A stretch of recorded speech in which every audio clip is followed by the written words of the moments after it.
Hello. Hello. What? Hey, it's about time you called. Yeah, how's it going, man? I haven't heard from you in a while. Yeah, well, I noticed that you had called a few times when I wasn't here. Oh, I just called you earlier today. Today? Yeah. Didn't know that. I guess you were probably in the barn or something. I was in snow up to my ears. It's snowing up there already? Yeah. Damn, man. You started snowing yesterday and hasn't stopped since. Whoa. So I've got about a foot of snow. So it's establishing pastime, you know. Because when it's snowing, the hose to the barn doesn't work. Yeah, it's frozen. Freezes over. So that means I have to carry water from the house to the barn. And that means I got to have a path to start off with, because I can't clean the snow away until it stops snowing. But I still have to bring water to the animals. So it's more work. Yeah. Or you just replace work that you don't have to do during the winter with that work. Hey? I said you just replace. Because I'm thinking, because during the summer, I guess you do a lot of work, but during the winter, I thought you wouldn't have to do as much work. But well, in the summer, you can use equipment much easier, you know, lawn mowers and tractor, that kind of stuff. In the wintertime, you're pushing a snowblower manually, or you're shoveling, or you're tramping down with your snowshoes, or you're pulling on a sled. So it's all relative. Yeah, you're saying don't judge a book by its cover. Yeah. Well, I had a few people who were calling who were trying to say, you know, they've been saying that for a while, but why do I spend so much time with you and don't spend any time with them? I said, hey, as far as I can tell, Jerd does his homework. He's got depth of knowledge that most people don't have, and basically wants to add to it, and he wants to share what he has. So there we go.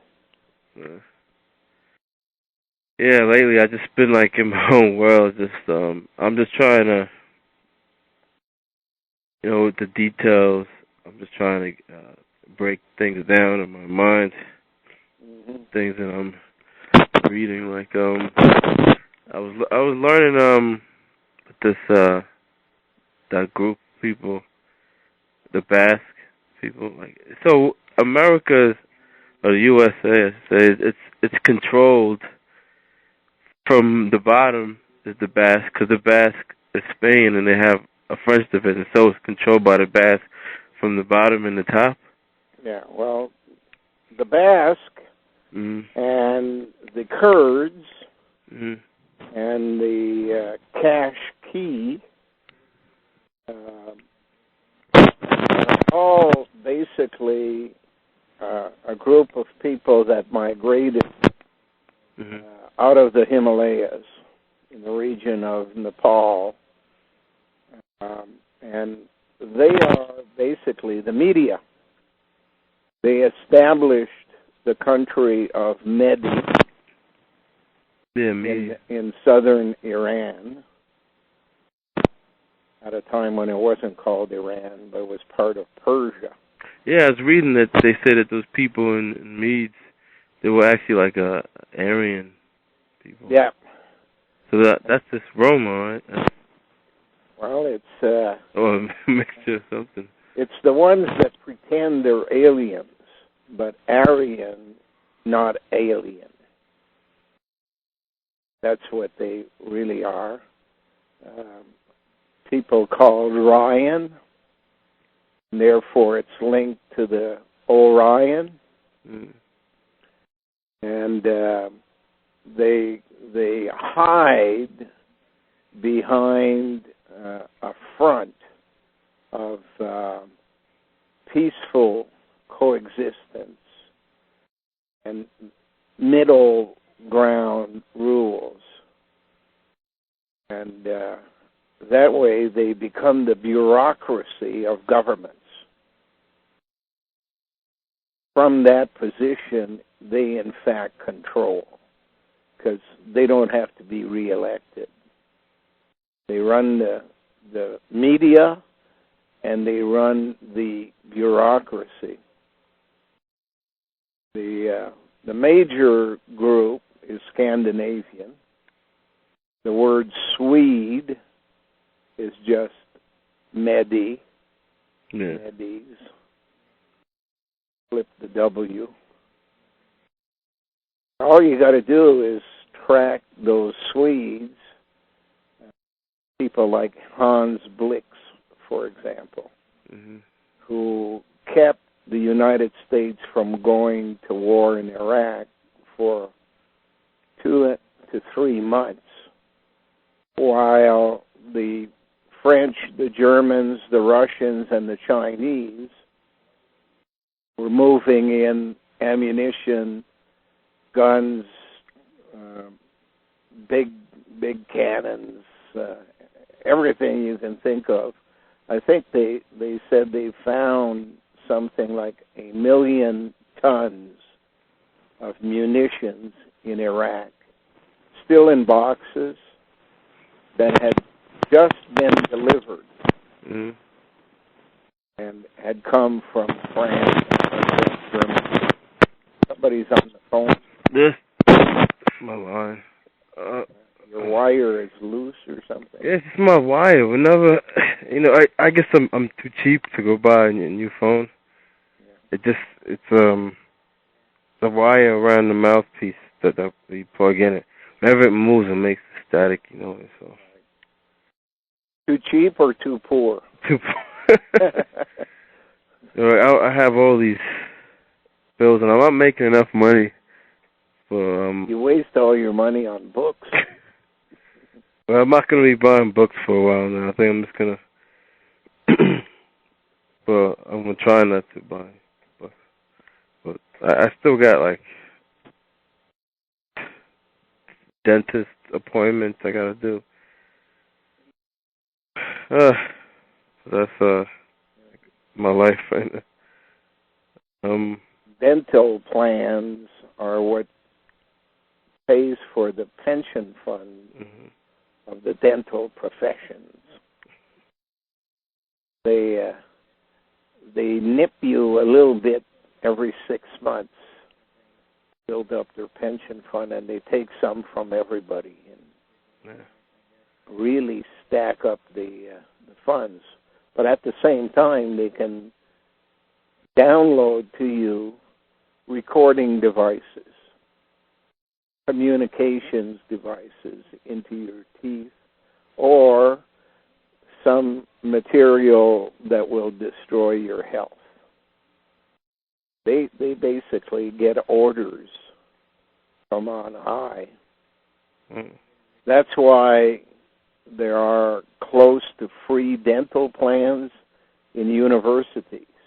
Yeah, and so they can just control those people. Yeah, right at the beginning. It's so covert. How do they control my cousin? I was looking at one of your older posts. This group, it's just another name, I guess, for the same group. He called them the Cult of the Turkey Vultures, and they had this ritual of picking the bones dry. Yeah. Funerals and stuff. I thought that was kind of interesting. I was wondering why they of turkey vultures in this area. Really? They actually call themselves that? Well, they're real birds. They come out of the sky and they land in one of our back fields there for rest. Because around here nobody has guns, and a lot of places they have a hard time going because people shoot at them. So yeah, these little groups are like I couldn't find anything in my encyclopedia about Kurdistan or. Well, it's not something they like to discuss in detail. But you can follow them from the area around Kashmir.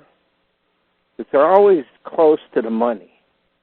Cash begins with the beginning of things, and Kaz is at the end, because Cassiopeia, or Sac, by the way, I found out today from one of your friends that Stanford University's particle accelerator is called SLAC. Since there is no L, it's really SAC, and that's CAS backwards. SAC is basically the French word for bag. So the bag man and the bag ladies at the end of time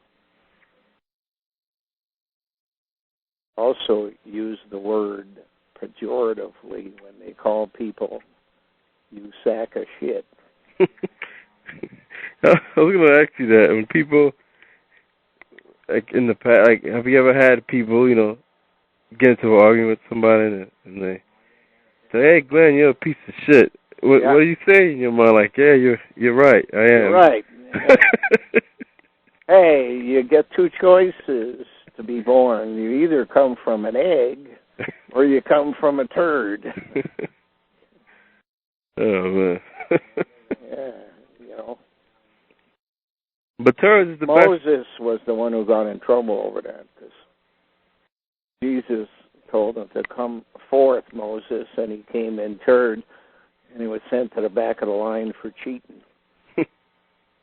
You said, yeah, because Moses was Akhenaten, right? Akhenaten became Moses, but in real time, before he was Akhenaten, the ancestors of Akhenaten were called Tutmosis.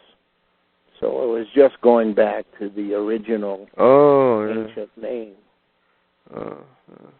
You said Akhenaten was I meant like I am, or I can, or I am, something like that. Yeah, he was a manufactured person sent in from a place where he was socially engineered, was Mitanni. That was a Kurdish country, Medi, Kurdish, whatever you want to call them, up in northern Syria, Iraq, that basic area where they control the Kurds. They're basically, it's a kind of cheese, if you think of Kurds, beginning of a process, and that's why the media basically controls all the cameramen, and when they want to control you, they say cheese. Yeah, I know it's the methods that they use, you always point out, you call it antipodes. Yeah. Like they always have these pillars. Like one example you said Saddam Hussein and Maurice Strong, and he said it wasn't a coincidence. Saddam Hussein had he owned all the natural resources, and while Maurice Strong was sitting on top of all the water, I think it was, fresh water. Yeah. So they always set up like some antipode, some different. That's like it's the seesaw. Yeah. You always have that. I think they pronounce the word antipodes. Antipodes. Well, did that come from Greek word? It's some of the old words, and it's linked to the poles, one pole to the other. It's like if you could make a line straight through the earth to the other side from one place, that would be its antipodes. Oh. And these guys, these priests, I know they have like so many names, and it's so easy. I guess when you look at it and look at it all the time, it's easy to see. But like, I guess you could confuse people with that. Like, well, the common denominators are always there. Yeah. Common denominators are mostly phonetic. So somewhere along the line, the people trained in that, they figure it out fairly quickly.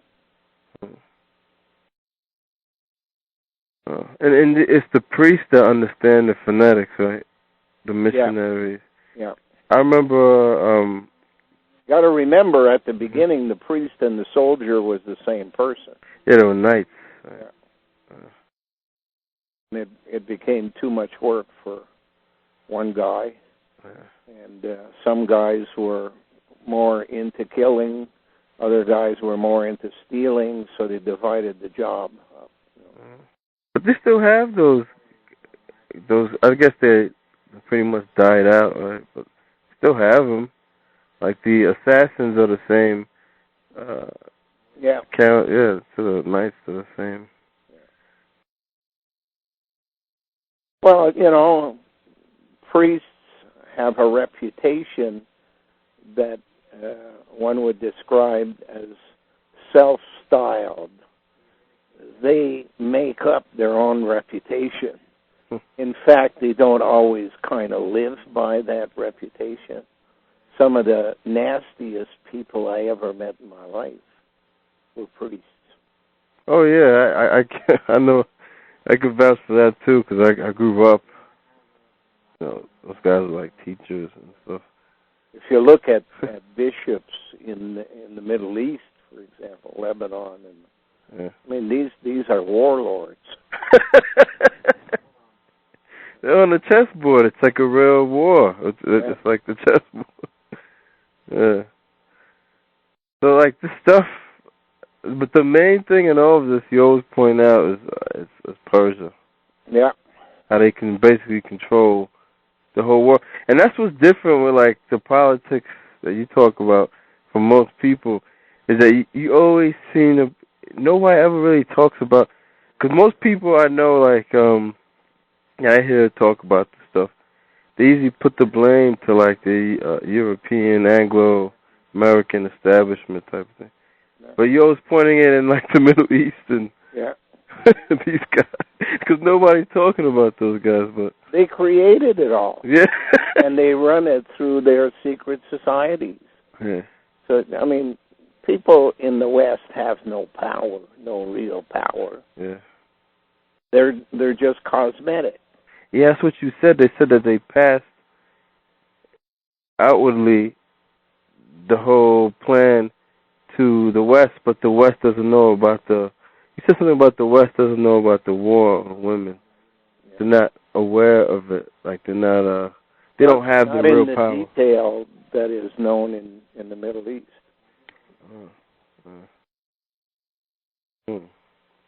I mean, the power was downloaded to the Chinese and the Far East, and then at one stage of the game, in the time around Marco Polo, they were basically told, you got to cool it now and let the power go towards the West. And on the way, of course, you run across Persia.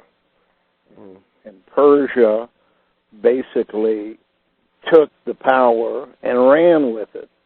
not only did they run and take over the existing areas of the Middle East, Egypt and Greece and Rome and France and Germany and all of that through either direct means or indirect means through secret societies and other religions. But they went back and basically beat up on the creators of that system, which were in India, parts of which we now call Pakistan. They established their own rule there. So power that was India alone had then to be shared with Persia. And the main vehicle for doing that is the ruse. So what's India's role in all of this right now? India is bringing back much of the wealth that is the end result of what they sent out, but they're not hanging on to it. They are there now to transfer it to the southern hemisphere. That means mostly to Brazil. You go to Brazil, according to the people that I speak to down there, it's all coming in their direction. They have that big statue of Christ the Redeemer who's cashing in his chips. Yeah. You know, he's got his arms out. Means. And redeem, of course, tells you it's Medi. And then you got us over here, with just a car, you know. You're the car nation. Yeah, it's just broken down, starting to break down. And that's why the president is called Barack. Yeah, exactly. The old broken down car. Yeah, and Barack, too, it's also like military barracks, they call them. Yeah. I don't know. They're just getting ready to flush the toilet. Yeah. I see that. I seen that movie 2012. I have. Do you think I played a good role, pretending to be Harrelson? Yeah, it was Woody Harrelson. It's a guy with long hair and a beard. I guess the guy looks a lot younger than you. I mean, if they really wanted to get somebody to really look like you, because I've seen other movies where a guy looks just like you, but it's a guy who's like a radio station host, and he's like, hey, it's gonna come down the government's line. He resembled, like, the way he acted was kind of like Alex Jones type of thing, the things that he was saying. But I guess in a way he did look like you, like he wore something, I think it's a bandana on his head, like you do. You wear like a type of... Sometimes. Yeah. That's the only thing I seen. There was, and I guess the long hair, I guess, but... And his beard I've never seen... The only movie I saw was somebody told me, go look at Conspiracy Theory, and who has his own newspaper. Yeah. that kind of hit home. But what they were trying to do was scare off my subscribers by telling them that if you subscribe to this guy's paper, you're going to end up dead. I wonder what they were doing when with this movie 2012, because that movie really hit home, man. It really, like, I was kind of upset, man. Just how they showed it, just the ground crumbling in itself, and it's just lava. You're talking about 2012. Yeah, it's just everything how you describe it, like just mountains melting, tsunamis. They were showing in like Tibet, or was it China? Like those huge mountains they had. Himalayas. Yeah, they just had big tsunami just going over and just flooding the whole monasteries and stuff, and it was crazy, man. I was like, wow. Because somebody like me, after hearing it and looking at it and then actually seeing it, it's like, oh my God, man. They really, because these people, they're sick, man. They're sick. They're sitting there, millions of people. Nobody's gonna survive. Maybe that's what. Not even them. Yeah. They're not very smart. You know, they may be intelligent in the task they're doing, but they're not very smart. These directors, right? They must know a lot what you know, because I see the allegories that they put in their movies. Yeah. They must know, like. Of course they know. They are told the script, what they're going to put out. They don't basically invent it themselves. Yeah. It's, you think they have an overstanding? Hey? You think they have an overstanding? Well, they know more than the average person, but they are more task-oriented. It's a job to be done. They're given the job, told, you do this, you make money. You don't do it, you die. You know.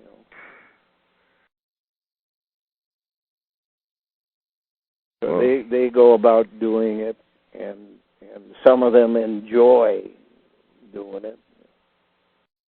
Yeah. Like one guy, Stanley Kubrick, I was reading something that he said, and in watching all his movies, this guy, I could understand why he was murdered, because he knew, he had a deeper understanding. Yeah, well, if they stray from the path because they know too much, they become a danger. Yeah. So they have to be handled. And Muhammad Ali was one of the guys that had to be handled. Ronald Reagan. Yeah. And Ricky Dickey. Yeah, you were saying things in your older post about, like, George Bush, like, is he really gonna talk about the people? You were saying that the bankers they set up the whole anti-war movement. Sure. Because the system started going against them. Yeah, there's no such thing as them taking one side. They always have to control both sides. Because that way they can make the determination on a schedule when to stop it. They pull back the money, the funding from one group and give it to another group. And right now, because we're so close to the end, the people that are the closest to them are the ones who are going to go first. It's always their plan to destroy their own people. They accomplish two tasks. First, they have no role for them in the future. And secondly, it gets rid of a potential problem in the long run. So if you go back to World War II and you look at the situation that existed with the Nazis setting up, well, Germany and Poland were established by Judean people who came out of the Middle East. And if anybody became Christian or Catholic, it was basically out of fear of what would be done to them if they were Jewish. So the majority of Poles are really Jews in disguise. The majority of Germans are Jews in disguise. And I don't mean Jewish, I mean Judean. Mm-hmm. Those that are linked to the Zoroastrian Kabbalah religion, secret society. So it's not an accident that the first camps were set up in Poland, and that the first people sent in to die were gypsies, gays, and Freemasons. I wonder, like, because what do these guys do? Like, people who are high up in the system, when their own system is turning against them, or what are they doing in that position? Those people. Well, they usually are told that they're the exception to the rule, and they'll be saved. The word for that they use is blind. That means they'll be taken to the Moho discontinuity and they'll be safe. But they don't realize they're going there as DNA, not as human beings. There's no room down there for a whole bunch of people. Yeah. Yeah, I was when you look at it, one allegory, you're talking about in the Sonic Encyclopedia, they talk about the jacket and bows, and how they describe it. They said that it was hollow pillars of information archives in there, and it had lotus plants around it, and it had at the foot of the pillars they had pomegranate, and that's so symbolic. How I guess what they meant by the pomegranate was they had all the seeds of DNA, Greenland, in the ground somewhere. Cedars of Lebanon came from the Kurds of Kurdistan and all of the areas of the Medes. Story of Johnny Appleseed is not a story about a guy who's growing apple trees. A guy who's promoting virgin birth is bringing the DNA for the types of people they want. Handing out Bibles when he has the cash. So people believe the words without understanding the allegory behind it. Yeah, I remember I was reading the Bible the other day, and I couldn't believe it. Like, they were talking about inside the temple, like they were only allowed priests inside this temple, and to get inside the inner part of the temple, to get in there, they had to bring in blood to clean the scenes. And all that was telling me was like, wow, they're actually saying that they need a sacrifice, they need DNA. Yeah. That's why the whole thing of washing the sins is just a bunch of BS. It's actually they're using the blood. The actual blood is actually material. Yeah, blood's a code word. It's not a real word. It's about the cleansing. Mm-hmm. Because in the word blood, between the B and the D, you have the toilet. The English version is called a loo. Mm-hmm. And a loo is because an L and an S are interchangeable. An L graphically can look like a number 1, and an S is a number 1 in the numerical sense of Caballerian count. Yeah. Lu and Su are interchangeable. So the big toilet is basically Lake Superior, holds the container of water.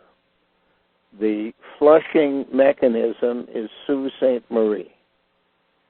3 locks with the water pouring into the toilet, which is Lake Michigan, Lake Huron, Georgian Bay, Gore Bay, and it's all been orchestrated by the Rus, which is Russian, and that's why Gore Bay and Gorbachev are the same word, because he was always known as Gorby. And right at the base of the locks in Gore Bay, there is a river that comes in, and it's called the Blind River. Now, a blind thrust. Mm-hmm. Try to imagine the size of Lake Superior, and think of it as a big, deep bowl. And only a fraction of the water can ever get out of that deep bowl, and that's basically because it's like a bathtub. And snow melts, water runs into Lake Superior, and it overflows at its lowest point, which is going towards Sault Ste. Marie. So only the water that enters in a year can flow through to Lake Michigan in a year. 90% of the water is contained in the bowl and can't move, more than 90%. Now, try to imagine this. Under Sault Ste. Marie's 3 locks, mm-hmm. and Gore Bay, which is at the bottom, there is a structure of stone that makes it a wall that prevents the water from running out of Lake Superior. Most of the water stays contained. But if you go lower in the stone geology, you get to a place where there is a layer of stone which is softer material, and then another layer which is harder again. So think about this. Somebody digs in the soft material and pulls it out, and then installs in there jacks. A blind thrust is basically based upon what would happen if you're jacking up against that stone, which is the wall of Lake Superior. Well, a blind thrust normally makes a hill on the surface. Mm-hmm. As it jacks up, it makes a hill. That's why you have Capitol Hill, and we have Parliament Hill in Canada. And in Rome, they have the 7 hills of Rome. It's because there was activity underground that pushed and made up hills. However, if you're pushing up under Sault Ste. Marie's 3 locks, you're pushing the rocks and they're breaking until at one point the pressure of the water of Lake Superior can start to push it out of the way, because it's all loose stuff now, and the water is going to be pushing against it, and all of a sudden all hell breaks loose, and the rocks go flying down into Michigan and beyond, and the water just flows. Now, when you flush that toilet, you're going to basically make one big lake out of Lake Erie, Lake Michigan, Lake Huron, Georgian Bay, and Gore Bay. And the water is going to be looking for the easiest path. Well, there is a problem for that amount of water to get through Niagara Falls. So the original path it will take will be right through Ontario, down through what is called the Trent Canal system, and end up at Belleville. So you will have a part of Ontario cut off and become a big island instead of a peninsula, where Toronto is part of that island. And then I suggest that there will be a breakup of Niagara Falls because of the work done by the Corps of Engineers 20 years ago when they put up a coffer dam and stopped the water from flowing to the American side of Niagara Falls on the pretext that they were doing reinforcements. But I believe it was just the opposite. I remember you mentioned, you said that you were flying the plane years ago. And it looked like coming back from a tour of the U.S. when I was promoting the MICOT project, and we flew over Niagara Falls, and I looked down, and it was empty. Not on the Canadian side. The Horseshoe Falls on the Canadian side weren't touched, but the American side was empty. So that means that at one stage of the game, the pressure of the water will turn Niagara Falls into more something like rapids rather than a fall. And the water will be flowing into Lake Ontario, so Toronto will be caught kind of in the middle between these two amounts of water that are flushing towards the St. Lawrence. Now, if that's not bad enough,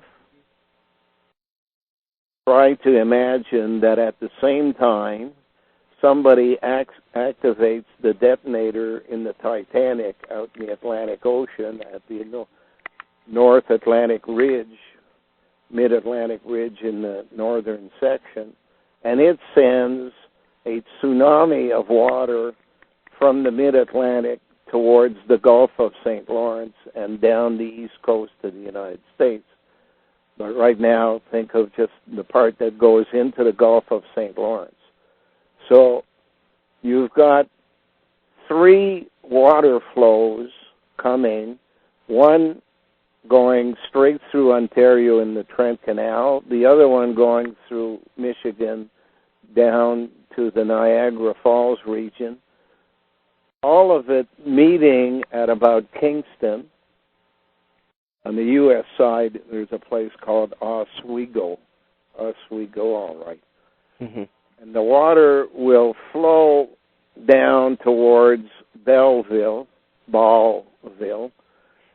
and it will meet the water coming up the St. Lawrence from the tsunami out in the Atlantic Ocean. And the three rivers of water from this major toilet flushing will crash. You will have a flooding of New York, upper New York, and Pennsylvania has a piece in there, Ohio, Indiana,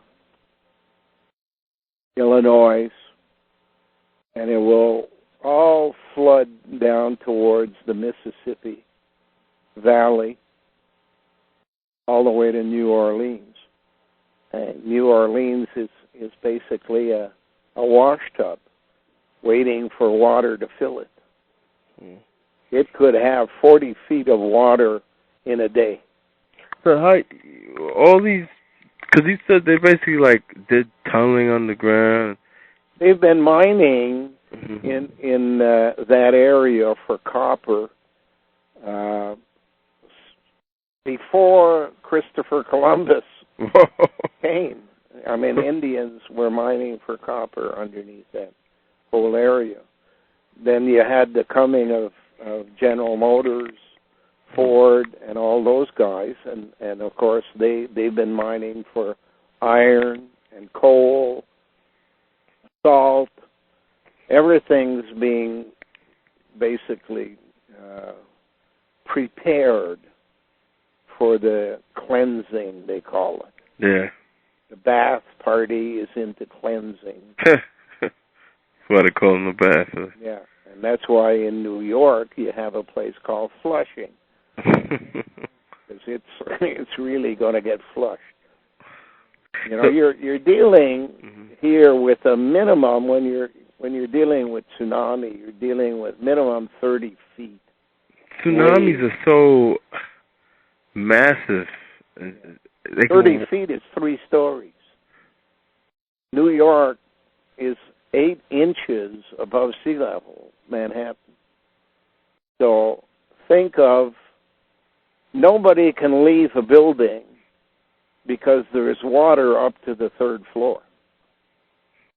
How do you move millions of people who are stuck in buildings? You can't. No transportation system that will handle that kind of population. No way. And it's all induced. I mean, that's the thing most people can't put their head around. It's not nature that's making it happen. So they basically set the environment for these things to happen in all these different. They studied reasons. it for 16,000 years during the Ice Age when they had nothing else to do. They studied the geology, know exactly what they needed to do in one place or the other. They knew that they had to turn the Red River into the Red Sea, and they did a blind thrust that broke the land bridge there. Mm-hmm. They did the same thing between what we call Greece and Turkey today, the Sea of Marmara, and the land bridge that used to exist. They lifted it up and it fell in, and water created what we now call the Black Sea, because it was all the people living down in that valley that just got flooded all of a sudden. Mm. They did the same thing in the story of the Bible about the Garden of Eden. The Garden of Eden is basically the Gulf. And between the Sea of Arabia and the Gulf, there was a wall. So they broke the wall and the water rushed in. That's why the story of Cain is as he goes up into Iraq, all the way up into the area of northern Iraq, where the Euphrates and the Tigris basically come together. There's another civilization. It wasn't flooded, but it was Pompeii. Do you think that was induced? Volcanoes, if you're living underground and you're tunneling, you can direct the energy from one place to another. So, you know, we're not able to confirm for certain that it wasn't just a part of nature. But when you can grasp the concept of what they're doing underground, building tunnels, building areas for lava to flow so that they weaken one wall one place and cause lava to flow down a tunnel that they've built and come out where they want it. They can cause tsunamis by puncturing a hole in the bottom of the sea so that the water falls in. And as soon as water falls in, it leaves the shoreline. People think they can walk out. The water hits the bottom of the hole, fills it up, and then all of a sudden bounces back. That's what's called a tsunami. So while the people are out walking on this extended beach, the story of Moses crossing the Red Sea is just about a tsunami. As soon as the king tried in that allegory, of course, he got drowned because the water was coming back. So when they do this, when they induce these like events, you think it's not going to happen? You think it's going to be set up to be like simultaneously, like across all of America? As far as I am aware, there are 3 separate events. Yes, phases. Completely split up in something like 20-year periods. So that's going to be the whole, like, tough trials. Now, how long one phase takes to occur from the moment people notice it's happening to having completed its task, I don't know. Can they do it in a week? Can they do it in a month? Or is it going to take 5 years, to run its course? Because it's got to do the entire northern hemisphere. It's not just located to take care of the U.S. There are different areas that have to be handled. Mediterranean serves the same purpose in Europe as the Great Lakes in America. Glenn, who do I got to talk to, Glenn, to try to like affect what's going on? Depends on who you know. Because I'm not. I don't know. I don't think I know any powerful people. Well, that's why here is the most likely place to arrange a meeting.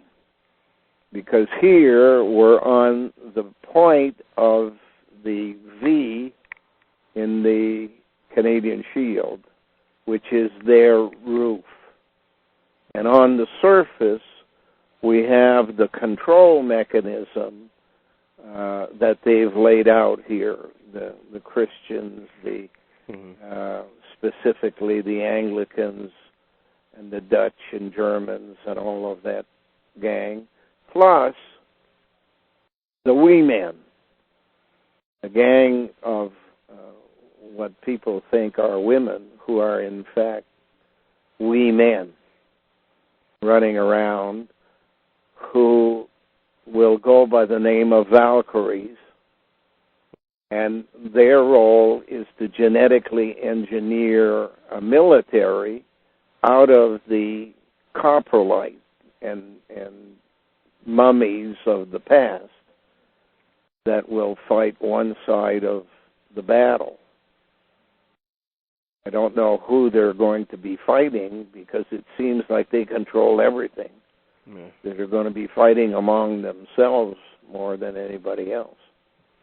But just the fact that this is Canada's central, especially Eastern Ontario, which is the spur. If you look at the boot, it's the spur, which basically means it's the driver. It's the thing that makes things take off. This area is key, and that's why I've basically planned, and they're all marked out in the fields here, 2 shafts that will go down, not to the Canadian Shield because that's 1,000 feet down, but 240 feet approximately, 10 stories, is where we will provide access, leaving it up to them to come up when we can work on the people on the surface to go down part of the way and meet at the lower levels, like at about the 23rd floor of this 24-story structure. And at that point, negotiations have to take place. Negotiations have to take place between the people that can negotiate, not with the system that's in charge, because right now it's being run by computers. So what you're going to be dealing with is religious people we men, political people, and Neanderthalers all coming together to come to the only conclusion they can come to. They're no longer in charge. And they're going to die. Just like they planned for everybody else. So it's weird because in the allegory they show that Neanderthal is running the show. Mm-hmm. Well, so, we're running the show. I'm not sure they're running it anymore, but yeah. Certainly. Not Neanderthal. They show that Hal's running the show. Yeah. They show that, like, that's weird. Like, it's saying that it's not running the show, but they don't know that. Well, they may be listening to me. So you got to remember that when I had the site, there were at least 3 or 4 companies who are script writers who were coming in every day. I mean, Bell Canada listens in. Yeah. We know that TELUS listens in. We know that Shaw Communications listens in. We know the Cell listens in. We know the Essenes listen in. Basically, you got the whole world. The Mormons listen in. So who's not listening is the people. So the people are told the story in a manner the system wants to tell them. So these guys are in the system. These guys start like fighting each other off and infighting and stuff. Yeah, yeah. Every division thinks it's it. You know that it's the top. Oh man. So that's pretty like ironic for a boss or the bosses, or if they're still alive, Neanderthals to not be running the show, like to not realize they're not running the show. You think they just put so much faith in their computer that they just they downloaded their own brain. The consciousness. That's the problem. They didn't download the idiot part. They downloaded the savant part. Now, when it comes to us, each one of us cannot be perfect. There's no human type that is perfect. The best we can be is 7.6239067%. In other words, just under 7.7%. In that range is the best we can be. So it takes 13 of us put together with different approaches to make a complete 100%. Yeah. So, whether you like it or not, you're it. Oh yeah, I'm not saying that. Trying to deny it. You got to be part of this. Yeah, I have no choice. Yeah, because I got like a burden on my. There are a number of people that are coming forward, and certainly you can't depend on picking 13 people. That would mean you're a genius. So what you have to do is you look at the prospects and you invite 30 people. And out of the 30 that come, you hope you've got the 13.